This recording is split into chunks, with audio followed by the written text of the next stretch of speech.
जब भी कोई एसएमई स्टॉक एक्सचेंज के थ्रू कैपिटल मार्केट में जाके पब्लिक से फंड रेज करना चाहती है अपने बिजनेस ग्रोथ के लिए, उसको हम एसएमई आईपीओ लिस्टिंग प्रोसेस बोलते हैं। अब जो हमारा मेन आईपीओ होता है, जिसको हम मेन बोर्ड आईपीओ भी बोलते हैं, वहां पे जो कंपनी होती है वो कुछ 100 करोड़ से कुछ हजार करोड़ के टर्नओवर के बीच होती है। इसीलिए वो कंपनियां कुछ 100 करोड़ से कुछ हजार करोड़ के बीच फंड रेज कर पाती हैं अपनी बिजनेस ग्रोथ के लिए। लेकिन ऐसी कंपनियां तो इंडिया में केवल 15-20 हजार है।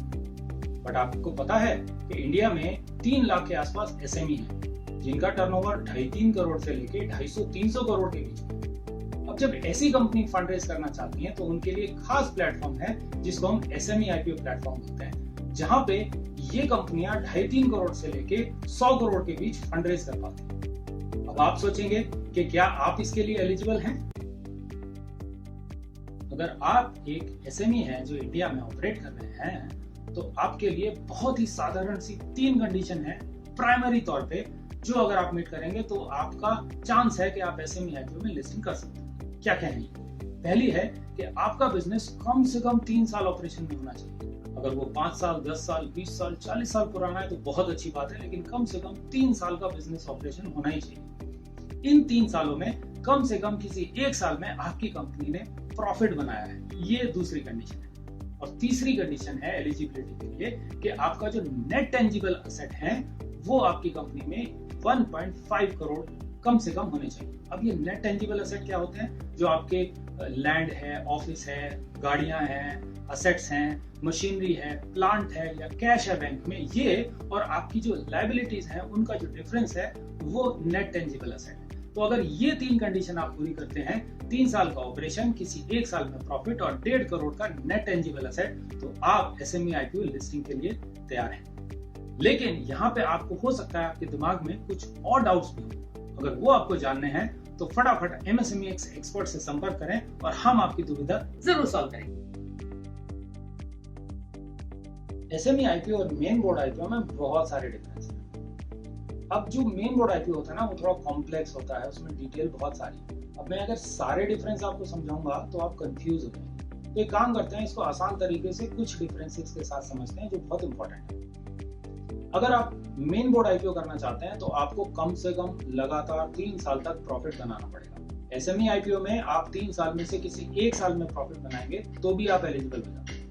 अगर आप मेन बोर्ड में अपना आईपीओ लेके आ रहे हैं तो आपको कम से कम 15 करोड़ का एवरेज प्रॉफिट लगेगा ही लगेगा। लेकिन एसएमई आईपीओ के लिए कोई प्रॉफिट की मिनिमम कोई रिक्वायरमेंट नहीं है।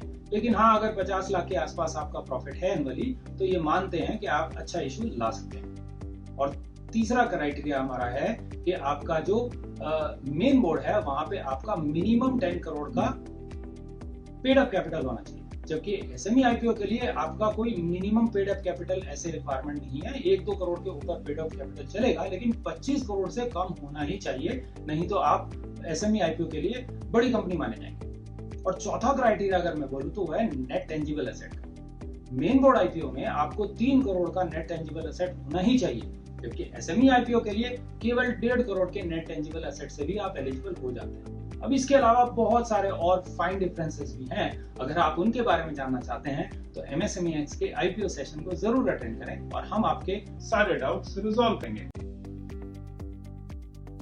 क्रेडिबिलिटी, विजिबिलिटी और फंड रेजिंग, 3 फर्क है। क्रेडिबिलिटी और विजिबिलिटी आपको हेल्प करती है अच्छे क्वालिटी के कस्टमर अट्रैक्ट करने में, अच्छे क्वालिटी के वेंडर अट्रैक्ट करने में और उनसे अच्छे पेमेंट टर्म्स और टिकट साइज पे काम करने में।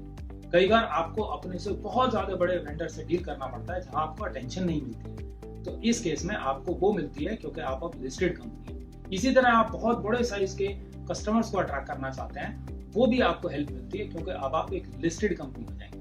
और एम्प्लॉइज को तो आप अट्रैक्ट कर ही सकते हैं एम्प्लॉय स्टॉक ऑप्शंस के थ्रू, जहां पे आप उनको कम कैश सैलरी देके और अपनी कंपनी की कुछ इक्विटी देके उनको आप अपसाइड के थ्रू एक्साइट कर सकते हो और अपनी कंपनी के ग्रोथ में उनको भागीदार बना सकते हो। और फिर आता है फंडिंग। पैसा मिलता है, बैंक से ज्यादा बेटर इंटरेस्ट पे लोन मिलता है, बैंक गारंटीज में हेल्प मिलती है, अपनी इक्विटी को आप कोलैटरल की तरह यूज कर सकते हो। तो फायदे ही फायदे हैं एसएमई आईपीओ लिस्टिंग के।